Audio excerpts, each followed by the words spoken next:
પ્રબોધની એકાદશી, દેવ ઉઠી એકાદશી, કારતક માસની શુક્લ સુદ પક્ષની એકાદશી। બ્રહ્માજી બોલ્યા, હે મુનિ શ્રેષ્ઠ, હવે તમે પાપ નષ્ટ કરવા વાલી તથા પુણ્ય મુક્તિ ને દેનારી પ્રબોધની એકાદશીનું મહાત્મ્ય સાંભળો। ભાગીરથી ગંગા મનુષ્યને ત્યારે જ ફળ આપે છે જ્યાં સુધી કારતક માસની પ્રબોધની એકાદશી આવતી નથી। તીર્થ, નદી, સમુદ્ર આદિ ત્યાં સુધી ફળ આપે છે જ્યાં સુધી પ્રબોધની એકાદશી આવતી નથી। કારતક માસ શુક્લ પક્ષની પ્રબોધનીના વ્રતનું ફળ 1,000 અશ્વમેઘ 100 રાજસૂય યજ્ઞોના ફળના બરાબર હોય છે।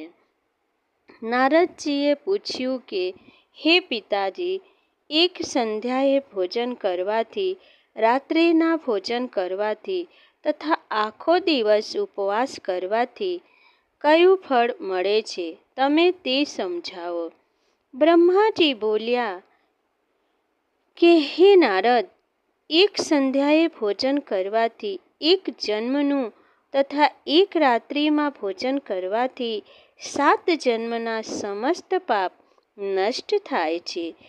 જે વસ્તુનું ત્રિલોકમાં મળવું દુષ્પ્રાપ્ય છે તે વસ્તુ પ્રબોધની એકાદશીના વ્રતના પ્રભાવથી પ્રાપ્ત થાય છે તથા સુમેરુ પર્વતના સમાન કઠિન પાપ ક્ષણ માત્રમાં જ નષ્ટ થાય છે।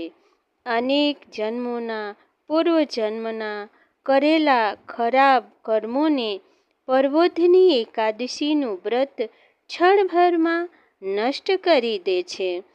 જે મનુષ્ય પોતાના સ્વભાવાનુસાર આ એકાદશીનું વ્રત વિધિપૂર્વક કરે છે તેને પૂર્ણ ફળ પ્રાપ્ત થાય છે।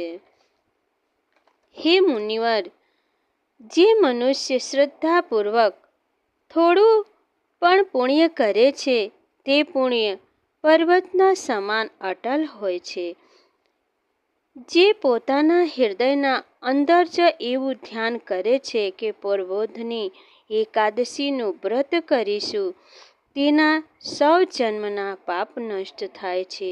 જે મનુષ્ય પ્રબોધની એકાદશીનું રાત્રિ જાગરણ કરે છે, એમની બીતેલી તથા આવનારી 10 પેઢી વિષ્ણુ લોકમાં જઈને વાસ કરે છે અને સ્વર્ગમાં જઈને સુખ ભોગવે છે। બ્રહ્મહત્યા આદિ મહાન પાપ પણ પ્રબોધની એકાદશીના દિવસે રાત્રિએ જાગરણ કરવાથી નષ્ટ થાય છે। સમસ્ત તીર્થોમાં જવાથી તથા ગાય, સ્વર્ણ, ભૂમિ આદિનું દાનનું ફળ કારતક માસની શુક્લ પક્ષની પ્રબોધની એકાદશીની રાત્રિના જાગરણના ફળના બરાબર હોય છે। આ સંસારમાં એ મનુષ્યનું જીવન સફળ જેણે પ્રબોધની એકાદશીના વ્રતના દ્વારા પોતાની કુળને પવિત્ર કર્યું છે। સંસારમાં જેટલા પણ તીર્થોની આશા કરવામાં આવે છે તે બધા પ્રબોધની એકાદશીનું વ્રત કરનારના ઘરમાં રહે છે। મનુષ્ય સમસ્ત કર્મોનો ત્યાગ કરતા ભગવાનની પ્રસન્નતા માટે કારતક માસની પ્રબોધની એકાદશીનું વ્રત કરવું જોઈએ। જે મનુષ્ય આ એકાદશીનું વ્રત કરે છે તે ધનવાન, યોગી, તપસ્વી તથા ઇન્દ્રિયોને જીતનાર હોય છે। કારણ કે આ એકાદશી ભગવાન વિષ્ણુને અત્યંત પ્રિય છે। આ વ્રતના પ્રભાવથી કાયિક અને માનસિક પાપ નષ્ટ થાય છે। જે વ્યક્તિ આ એકાદશીના દિવસે ભગવાનની પ્રાપ્તિ માટે દાન, તપ, હોમ, યજ્ઞ આદિ કરે છે એને અક્ષય પુણ્ય મળે છે। પ્રબોધની એકાદશીના દિવસે ભગવાનની પૂજા કરવાથી બાળ, યૌવન અને વૃદ્ધા અવસ્થાના સમસ્ત પાપ નષ્ટ થાય છે। આ એકાદશીની રાત્રિએ જાગરણ કરવાનું ફળ સૂર્યગ્રહણના સમયે સ્નાન કરવાના ફળથી સહસ્ત્ર ગણું અધિક હોય છે.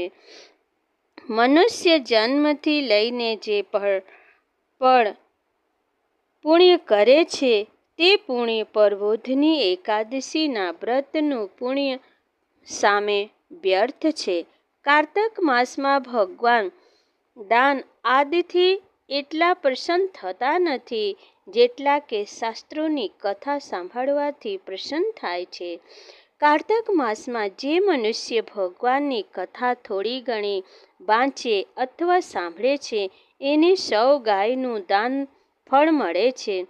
જે મનુષ્ય પોતાના કલ્યાણના માટે વિષ્ણુ ભગવાનની કથા સાંભળે છે તે પોતાના કુટુંબનો ઉદય કરીને 1 સહસ્ત્ર ગોદાનનું ફળ મેળવે છે. જ મનુષ્ય પ્રબોધની એકાદશીના દિવસે વિષ્ણુની કથા સાંભળે છે તેને 7 દીપોના દાનનું ફળ મળે છે. આ પર નારદજી બોલ્યા, હે બ્રહ્માજી, હવે તમે એકાદશીના વ્રતનું વિધાન કહો અને કેવું વ્રત કરવાથી કયું પુણ્ય મળે છે તે પણ સમજાવો. બ્રહ્માજી બોલ્યા, હે નારદ, આ એકાદશીના દિવસે મનુષ્યે બ્રહ્મ મુહૂર્તમાં ઉઠવું જોઈએ અને નદી, તળાવ કે કૂવા પર સ્નાન કરીને વ્રતનો નિયમ ગ્રહણ કરવો જોઈએ. એ સમયે ભગવાનને વિનય કરવો જોઈએ કે હે ભગવાન, આજે હું નિરાહાર રહીશ અને બીજા દિવસે ભોજન કરીશ, તેથી તમે મારી રક્ષા કરો. આ રીતે વિનય કરીને ભગવાનની પૂજા કરવી જોઈએ અને વ્રતનો પ્રારંભ કરવો જોઈએ. એ રાત્રિના સમયે ભગવાનની સમીપ ગીત, નૃત્ય, બાજા તથા કીર્તનથી વ્યતીત કરવી જોઈએ. પ્રબોધની એકાદશીના દિવસે કૃપણતાનો ત્યાગ કરી ઘણા પુષ્પ, અગર, ધૂપ આદિથી ભગવાનની આરાધના કરવી જોઈએ. શંખના જળથી ભગવાનને અર્ઘ્ય આપવો જોઈએ. તેનું ફળ તીર્થદાન આદિથી કરોડ ગણું વધુ થાય છે. જે મનુષ્ય અગસ્ત્ય પુષ્પથી ભગવાનની પૂજા કરે છે તેની સામે ઇન્દ્ર પણ હાથ જોડીને ઊભા રહે છે. કાર્તક માસમાં જે બિલ્વપત્રથી ભગવાનની પૂજા કરે છે અંતમાં તેને મુક્તિ મળે છે. કાર્તક માસમાં જે મનુષ્ય તુલસી પત્રથી ભગવાનની પૂજા કરે છે તેને 10,000 જન્મના સમસ્ત પાપ નષ્ટ થાય છે. જે મનુષ્ય આ માસમાં શ્રી તુલસીજીના દર્શન કરે છે કે સ્પર્શ કરે છે, ધ્યાન કરે છે અથવા કીર્તન કરે છે, રોપે છે અથવા સેવા કરે છે તે 1000 કોટી યુગ સુધી ભગવાનના ઘરમાં રહે છે. જે મનુષ્ય તુલસીનો છોડ લગાવે છે તેના કુટુંબમાં જે પેદા થાય તે પ્રલયના અંત સુધી વિષ્ણુલોકમાં રહે છે. જે ભગવાનની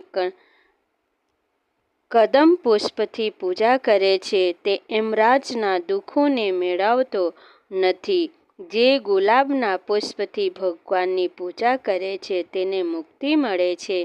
જે મનુષ્ય બકુલ અને અશોક ફૂલથી ભગવાનની પૂજા કરે છે તેને અંતકાલ સુધી શોકથી રહિત થાય છે.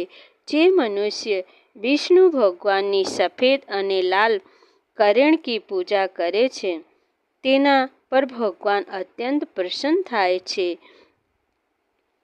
જે મનુષ્ય વિષ્ણુ ભગવાન કી દૂર્વાદલથી પૂજા કરે છે તે પૂજાના ફળથી 100 ગણું ફળ અધિક મેળવે છે. જે ભગવાનની સમીપથી પૂજા કરે છે તે ભયાનક યમરાજના માર્ગને સરળતાથી પાર કરે છે. જે મનુષ્ય ચંપક પુષ્પથી ભગવાન વિષ્ણુની પૂજા કરે છે તે આવાગમનના ચક્રમાંથી છૂટી જાય છે. જે મનુષ્ય સ્વર્ગનું બનેલ કેતકી પુષ્પ ભગવાનને ચઢાવે છે તેના કરોડો જન્મના પાપ નષ્ટ થાય છે. હે નારદ, જે મનુષ્ય ભગવાનને પીળા અને રક્તવર્ણ કમળના સુગંધિત ફૂલોથી પૂજા કરે છે તેને શ્વેત દીપમાં આ સ્થાન મળે છે.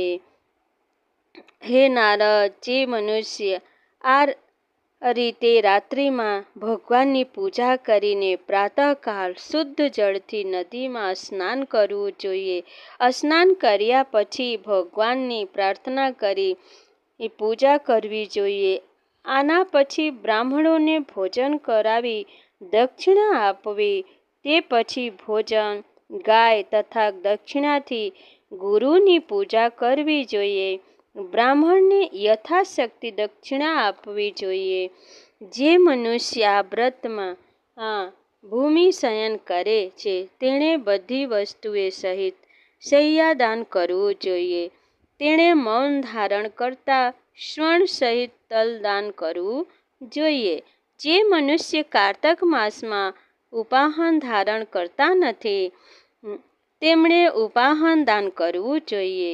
જે આ માસમાં નમક ત્યાગ કરે છે તેમણે શક્કર દાન કરવું જોઈએ. હે નારદ, જે મનુષ્ય નિત્ય પ્રતિ દેવ મંદિરોમાં દીપ પ્રગટાવે છે તેમણે સ્વર્ણ અથવા તાંબાના દીપને ઘી તથા બત્તી સહિત દાન કરવું જોઈએ. જે મનુષ્ય ચાતુર્માસમાં કોઈ વસ્તુનો ત્યાગ કરે છે તે એમણે એ દિવસે પુનઃ ગ્રહણ કરવું. જે મનુષ્ય પ્રબોધની એકાદશીના દિવસે વિધિપૂર્વક વ્રત કરે છે એને અનંત સુખ મળે છે અને અંતમાં તે સ્વર્ગમાં જાય છે.